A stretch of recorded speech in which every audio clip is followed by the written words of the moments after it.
House of Representatives advances bill on presidential summon. House Speaker engages NLC on national minimum wage. And House tackles insecurity at Nigeria's airports.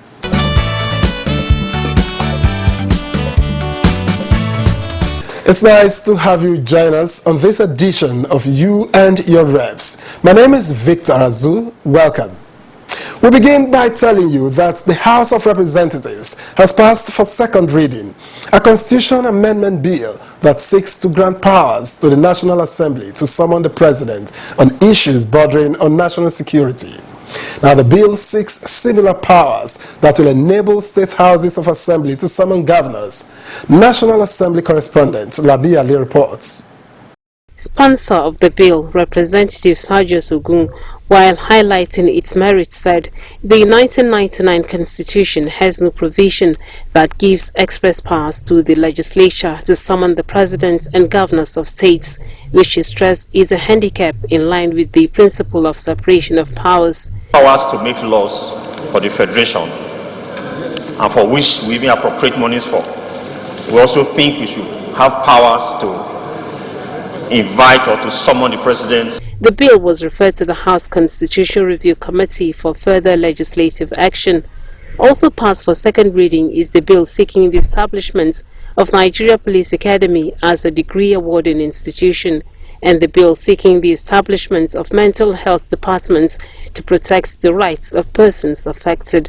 It will provide the necessary and the required impetus for the institution to now continue to operate like a university and still producing our desired police officers. Other features at plenary include adoption of resolution on the need to tackle blockade of highways by articulated vehicles following a motion from Representative Aisha Duku, and the need to provide medical and humanitarian assistance to victims of road accidents as raised by Representative Sani Maruf. Over 40 victims, mostly rural dwellers, are currently hospitalized in Ambata and Munjibul General Hospitals. House members have urged telecommunication operators to halt the planned suspension of unstructured supplementary service data (USSD), a technology used in communication to check bank accounts or airtime balance, as moved by Representative Nicholas Osai. I think it's just basically a misunderstanding between the banks and the telecom operators. CBN is one of the CBN mandate to regulate these sectors. And there have also been such agreement by telecom operators and the ministry, sometime in July and August 2020, where it was agreed that banks should also pay most of these charges, because the charges have accumulated to up to 42 billion naira. I think that's the lingering issue. The banks want the telecom operators to separate and do their charges directly. And the telecom operator says, bank, we are providing you these services, so it is you that will pay. So I think it's in that line that currently the CBN waded into it. But CBN wading into it does not stop the committee from looking, details of what brought about this disagreement. So referrals are going to the Committee on Communication. I also happen to be a member of that committee. We're going to extract. I also know, be able to extract. You don't just determine 6.9 as CBN approved, or 6.8 as CBN approved to Nigerians. You don't just impose price, to Nigeria. You don't just do that. The lawmakers are there to protect the interests of every Nigerians, because we represent every constituency coming into National Assembly as a consensus agreement, to be given to Nigeria. I believe that the committee going into it is looking at a situation where Nigerian interests can be protected from these operators and from these banks. Because banks are saddled to make profit for their shareholders, including the operators, telecom operators. Also, their intent is to make profits for their shareholders. But our interest is to protect and lessen the burden of our countrymen and women.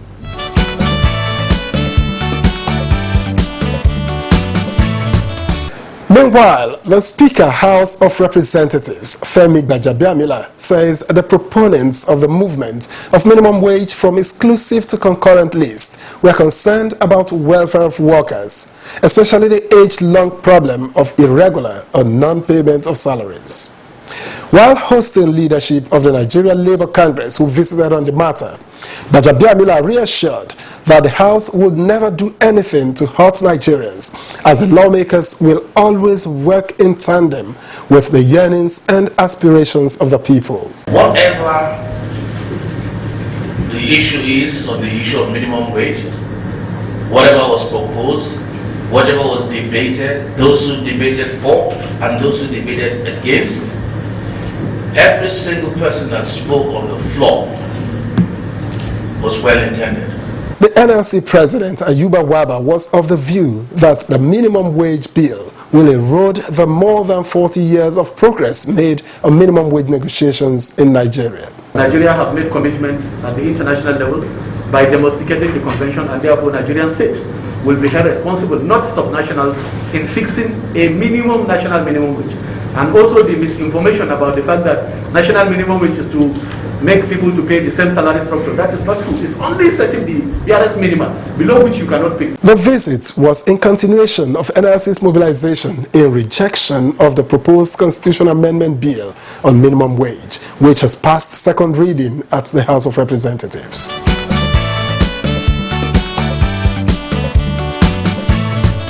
The House of Representatives has passed for second reading a constitutional amendment bill that seeks provision of mechanism for rights enforcement. Sponsor of the bill, Representative Saidu Abdullahi, pointed out that certain rights of citizens as provided in the 1999 Constitution as amended are not enforced, thereby denying some citizens their rights to access social services due to discrimination. The bill referenced Universal Declaration of Human Rights, International Convention on Civil and Political Rights, Convention on Elimination of All Forms of Discrimination Against Women, the Protocol to the African Charter on Human and People's Rights, and the Rights of Women in Africa, among others, as areas that require mechanism for enforcement. And the lingering challenge of insecurity in the country is of utmost concern to the House of Representatives. Now, this prompted its latest attempt to confront it head-on with another approach to work with the executive. When the House commenced plenary, it immediately went into closed door. The meeting resolved to set up a special security committee comprising all 10 principal officers and 30 other House members, as announced by the Speaker, Femi Gbajabiamila. We need to get to work straight away and present a report 2-3 weeks from now to the House for onward transmission to the President. Security beef up in airports across the country was another resolution of House members when Representative Mohammed Musa gave a reminder on the recent incident in the staff quarters at Kaduna Airport on the kidnap of persons on March 6, 2021. Bandits gained access to the airport staff quarters through the runway and made away with their victims.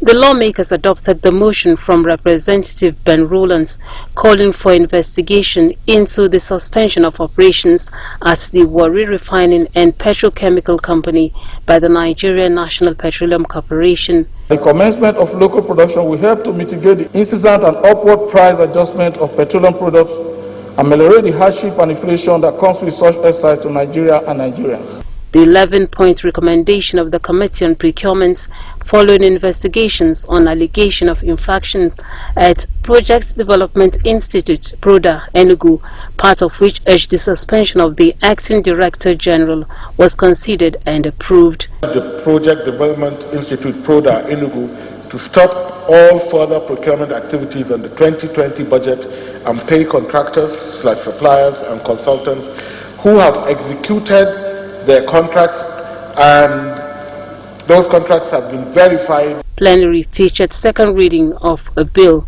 seeking the putting in place of mechanisms to enforce constitution provisions on rights of citizens from Representative Musa Saidu, and a bill seeking amendments to Persons with Disabilities Act sponsored by Representative Blessing Onyechi.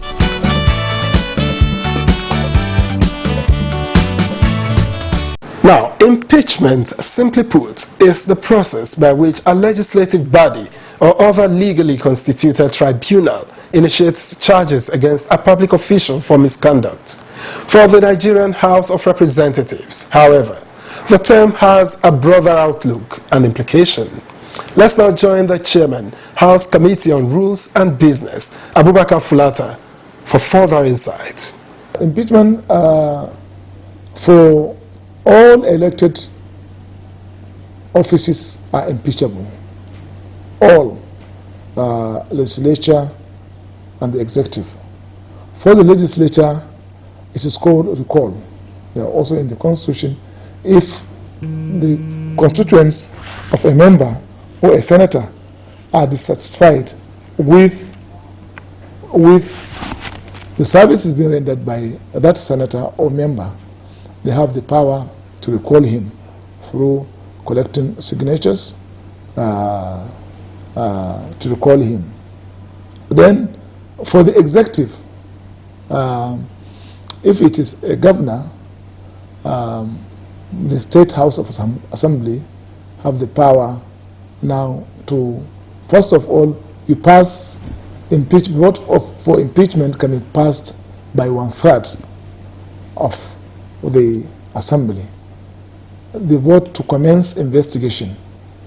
If, for example, after the vote, if the vote is carried, now the House can go ahead to commence impeachment proceedings. They will now make the allegations, then forward it to the person being accused to respond.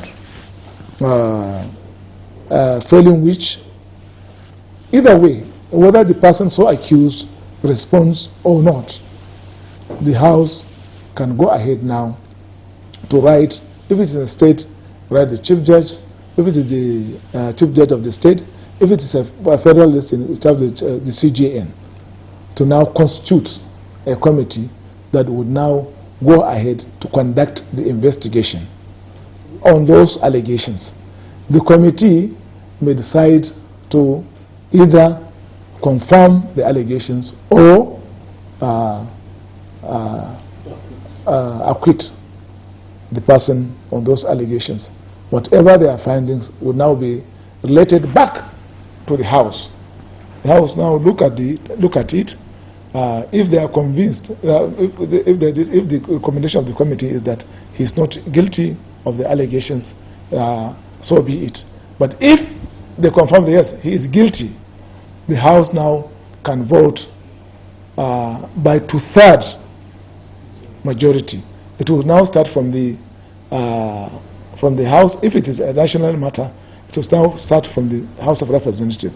They will vote 2/3 to impeach. Then removal from office now, they will now pass it to Senate. Senate will also vote by 2/3 majority to remove, to effect the impeachment. If, despite the indictment, the House fails to attain 2/3 majority, then that impeachment has failed. So either all levels. So for the members of the legislature, it is called recall. Then it is directly conducted by INEC. The electorate themselves will now impeach that lawmaker. For the executive, it is the State House of Assembly in respect of governor or deputy governor. In respect of the National Assembly, it is the president or the vice president.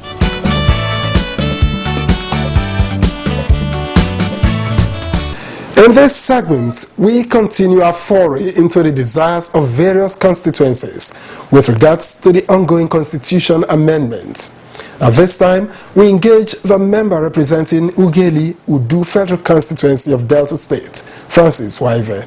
My constituents have sent in memorandums And going through many of them, I find one common denominator. Our people want to remain a part of Nigeria, but with the practice of true federalism, true physical federalism, true structural federalism being practiced, not a unitary system of government. That's why our people want the change in the constitution. And they're looking at all the things that tend towards a unitary system being wiped away, and then a federal, truly federal system, both in physical management of the nation, and then in every other aspect, such that some fairness come into the system. To be specific, there have been calls for creation of states. There have been calls for amending the revenue allocation formula. In fact, rejigging it in such a way that there should be resource control. Those are the areas that my constituents have submitted memoranda about. And it's my business to sound that out, to push that out, to ensure that during this process, these are captured in the new Constitution of the Federal Republic.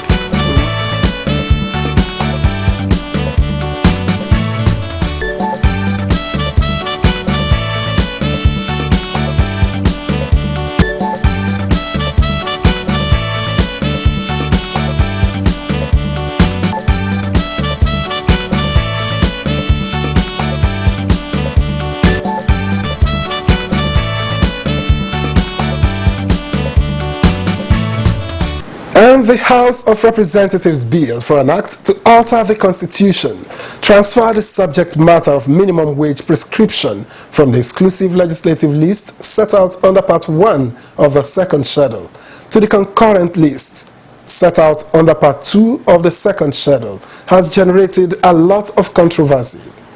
You and your reps therefore decided to take the matter to the streets, and here is what we found. In the first place, issue of salary and employment is voluntary. If I want to work for you, I work for you. If you want to engage me, you engage me. Therefore, the issue of salary too is private. I agree with you what I can afford. If it's acceptable to you, you come and work for me. On that ground alone, because this is an act of law, you should allow states, depending on their capability, pay what they can afford.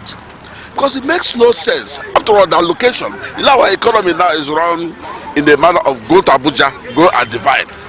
No person makes effort to generate his own revenue. Otherwise, you pay me as I can afford. All right? You pay me on the basis of my productivity. But this one, federal government, people are saying federal government should pay. What the basis? Pay everybody equal? As we come to Abuja here, do they share the federal allocation equal to states? It makes no sense. Therefore, allow states to engage people, engage them in work, pay them as they can afford, but be faithful with that salary. When you look at it from the perspective of the economy vis-a-vis the other jurisdiction of the world, you agree that Nigeria civil servants, that's those in the public sector and the private sector, are among those that collect least wages. The law signed by Mr. President last year regarding the minimum wage of 30,000 minimum, I think for me, there shouldn't be a state in Nigeria that will say they are not or they don't have the capacity to pay their staffs the minimum wage of 30,000 naira. What is 30,000 in today's economy? That a state of the federation, whom at the end of every month collects nothing less than 2 billion from the federation account, vis-a-vis their internally generated revenue, are now claiming that they don't have the wherewithal to take care of the 30,000 minimum wage. Every state must pay. After all, how much is it? How much is a minimum wage that they want to deprive people of it?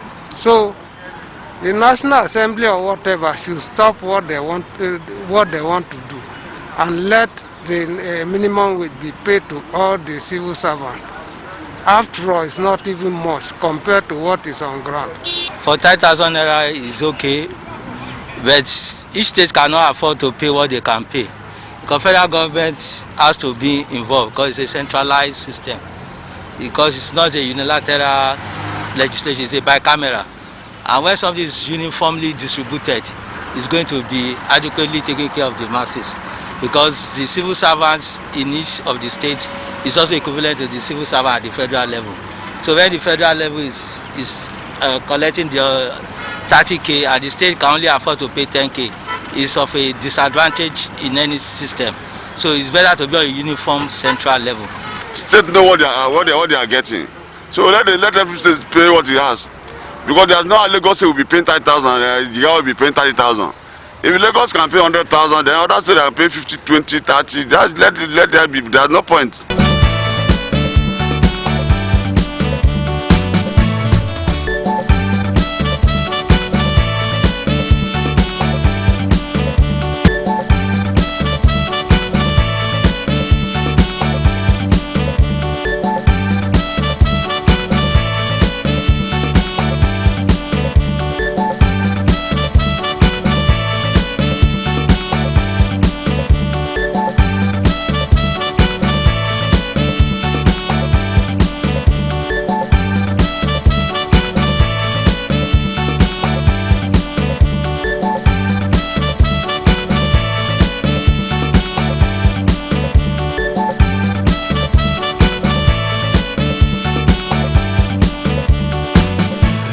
This week on You and Your Reps, the committee segment takes a look at the functions of the House Committee on Women in Parliament.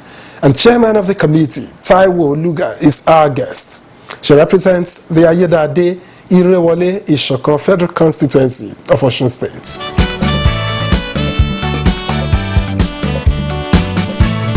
The committee is basically to see to the implementation and the implementation of policies, coming up with policies, new policies, or see to the existing of implementation of the policies on grant that women participation both at the elective and appointive position from the local level, state level to the national level that is being fully implemented. That is basically, and to really see how we can do more of advocacy and enlightenment program for our women out there to come into politics so that we can have our place.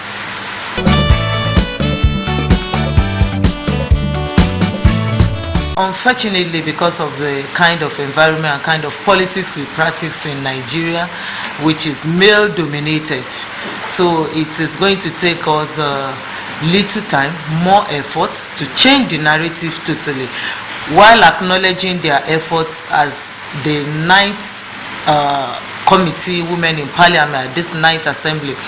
We have done a bit too to complement or consolidate what they have done. We have had a series of conferences, round table discussion with development partners, foreign partners, and CSO, all and some non-governmental organizations to see that we really pursue discourse at this point around to a logical conclusion. And I must tell you, as we're celebrating, we're saying the month of International Women, we're celebrating ourselves. We had quite a number of conferences and seminars, which we think it will definitely yield results. As we speak, all the women at the 9th National Assembly House of Representatives, we are member of Constitutional Review Committee. We so more appreciate that, because if you are not there, you cannot ask. But if you are represented there, you can speak for your people out there. You can ask for what is their right. And let me quickly chip in this. At the 8th Assembly, it wasn't like that. The Chairman House Committee on INEC, my sister, my darling sister, Aisha Duku, was the only person on the Constitutional Review Committee, she told me that, so, and you know, politics is a game of number.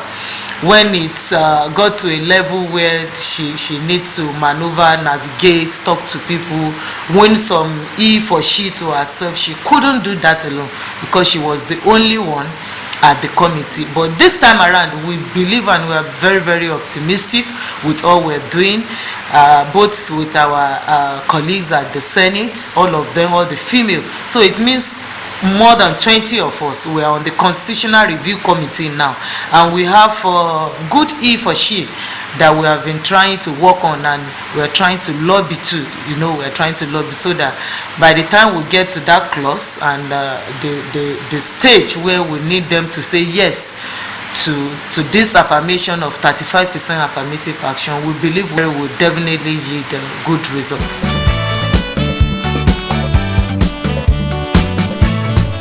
And that conversation on the workings of the House Committee on Women in Parliament brings us to the end of this edition of You and Your Reps. My name is Victor Azu. See you next time.